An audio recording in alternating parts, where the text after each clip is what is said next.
Quelle thématique pour créer un side business? Alors, je t'invite à aller voir la précédente vidéo dans laquelle je t'explique ce qu'est un side business, c'est-à-dire c'est une activité complémentaire à ta principale activité, que tu sois employé ou commerçant, artisan ou profession libérale ou chef d'entreprise ou peu importe. Alors aujourd'hui, on va voir quelle thématique. Alors, parce que comme moi, comme beaucoup, hein, ben, je connais très bien tout ce qui est tissu économique. Quand tu parles avec les uns et les autres, souvent, alors, je pense que c'est culturel, hein, mais c'est normal, puisque en général, les gens qui ont une activité, ce qu'on appelle en réel, c'est-à-dire qu'ils ont un commerce ou qui rencontrent des gens, des clients en présentiel, bon, ils s'imaginent qu'ils ne peuvent pas développer un side business sur Internet, parce que pour eux, ça leur semble complètement à des années-lumière de ce qu'ils font.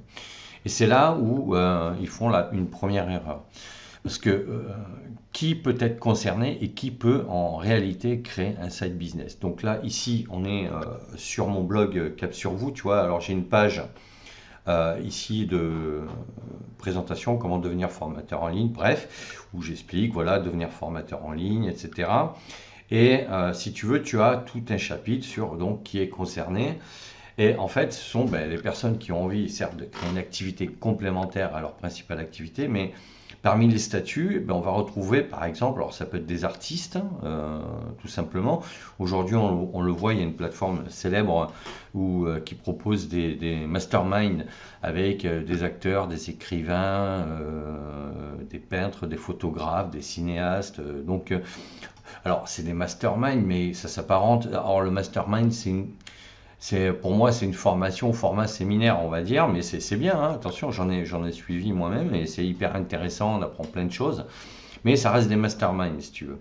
Et donc, ça peut être des artistes, ça peut être des artisans, parce qu'un artisan qui produit ses propres objets, ses propres justement produits, ben, il a tout intérêt à avoir un side business pour proposer ce qu'il fait sur Internet, puisque aujourd'hui, l'avantage d'Internet, si tu regardes toutes mes vidéos avec les vignettes en noir et le texte en jaune, où je réponds à des questions de mes abonnés ou pas d'ailleurs, ben, c'est des gens qui m'ont envoyé des emails si tu veux, parce que c'est comme ça que je les avais sollicités, et ils me posent des questions et je leur réponds dans ces vidéos. Et en fait, tu t'aperçois que alors certes j'ai choisi parmi ceux à qui je répondais, j'ai essayé justement de choisir un peu de manière équilibrée des gens en Amérique du Sud, en Amérique du Nord, en Asie, en Afrique, en Europe, en France bien évidemment, en Australie, enfin dans le monde entier. J'ai essayé un peu de répartir mes réponses par rapport à un public assez large. Mais tu t'aperçois que la plupart sont dans le monde entier. Et c'est ça l'intérêt, c'est-à-dire que tu vas pouvoir toucher des gens sur toute la planète. Alors évidemment, si tu es français, ben, tu vas toucher des gens, des Français à l'étranger, des gens issus de la francophonie. Et voilà, mais après pas que, hein, ça peut être des étrangers, mais qui aiment tout ce qui est français, etc., etc. Surtout si tu es artisan, que tu fais des produits qui peuvent intéresser ces gens-là, pourquoi pas.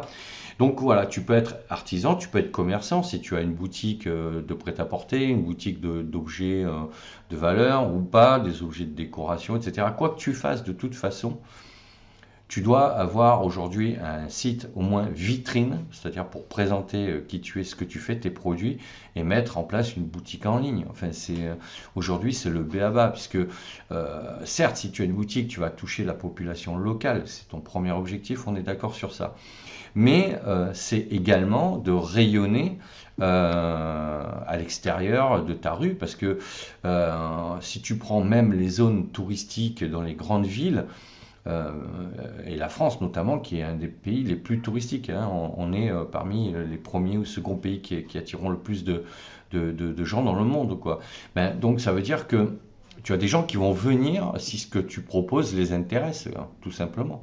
Quand ils vont venir en vacances, pourquoi? Parce que si en plus tu es dans une région touristique, donc attractive de par ses paysages, ses monuments, son histoire, etc., ben, tu vas pouvoir, ces gens-là vont venir directement après à ta boutique. Et donc, soit tu vas pouvoir vendre tes produits en ligne, soit autant ces gens-là vont venir directement sur site, quoi.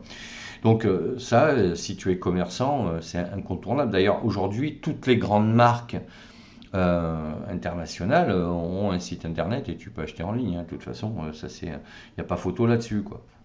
Et tout ce qui est e-commerce, ça marche, ça fonctionne. Donc là aujourd'hui, il n'y a plus de débat sur ce sujet. Et ce qui est intéressant, c'est que si toi, en plus, tu fais tes propres produits, ça veut dire que tu as la main sur la production et sur la distribution. Ben, tu peux tout à fait faire ta place puisque Internet, c'est un marché ouvert en fait, hein.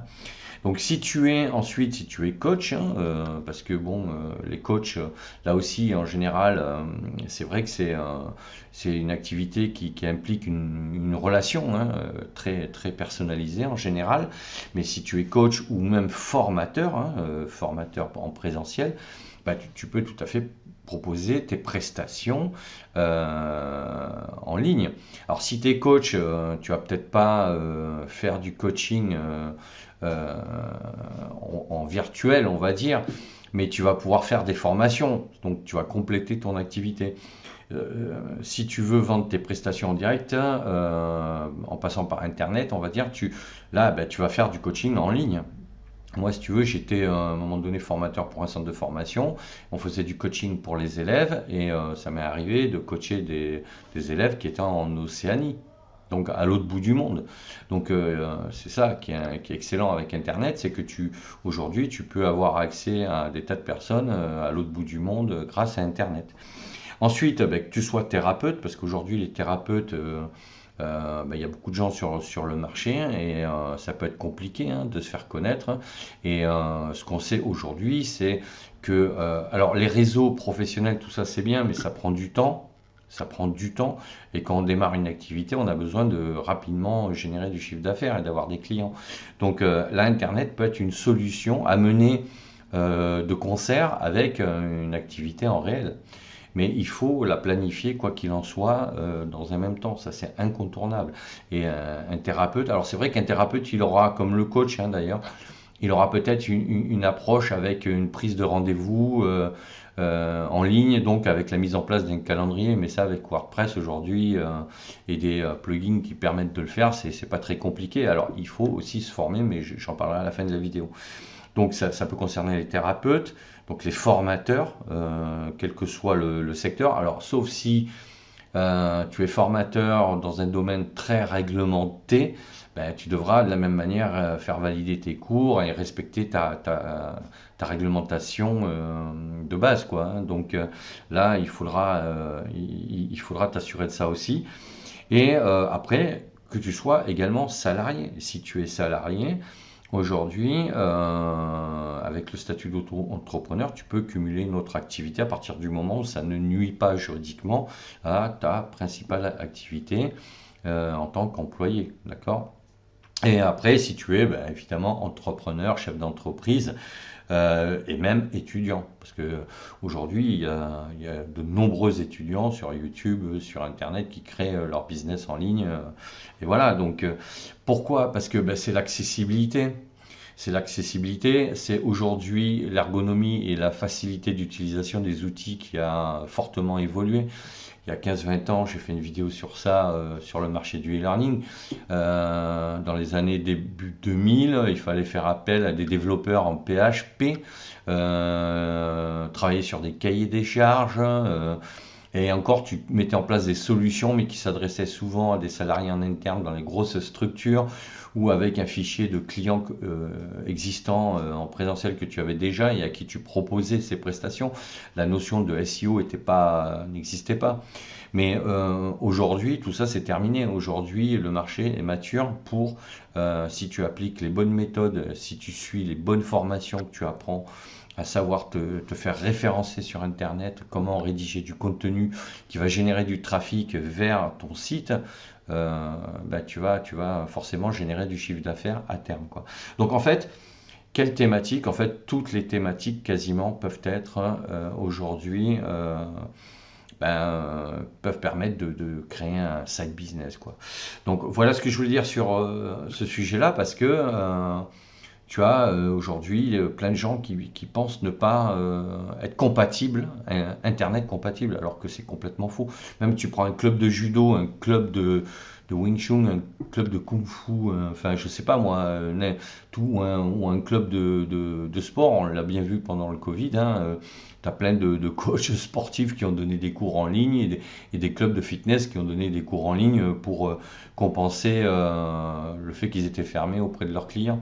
Donc voilà, tout ça, tu peux le faire en side business avec Internet. Alors donc side business, la notion de side business, qu'on soit d'accord, c'est vraiment, ça veut dire business à côté. Donc ça veut dire que c'est une activité complémentaire. Après, rien ne t'empêche, si tu gagnes très très bien ta vie grâce à ça, de faire que ça. Tu vois, mais l'idée du side business, c'est pour dire surtout que ne vous mettez pas des freins psychologiques pour croire que vous pouvez faire soit que l'un, soit que l'autre. Non, Internet permet aujourd'hui d'avoir une activité complémentaire. Ce qu'ont compris les grandes marques aujourd'hui, que ce soit en distribution, dans le prêt-à-porter notamment, elles ont toutes leurs sites, quoi. Bon, ça c'est... Voilà, le modèle économique, il existe, quoi. En fait, ce qu'il y a, c'est que souvent dans l'esprit des individuels, souvent des solopreneurs, ils pensent que ils n'auront pas le temps, ils ne sauront pas le faire. Mais si tu te formes, tu apprends à le faire, tu le feras, quoi, tout simplement. Donc voilà ce que je voulais te dire. Donc n'hésite pas à me dire ce que tu en penses en commentaire, à mettre un pouce bleu vers le haut, ça fait toujours plaisir, à t'abonner à la chaîne. Pense à la petite cloche pour être prévenu quand je sors d'autres vidéos. Et je vais continuer une petite série sur ce sujet du side business. Donc je te dis à la prochaine.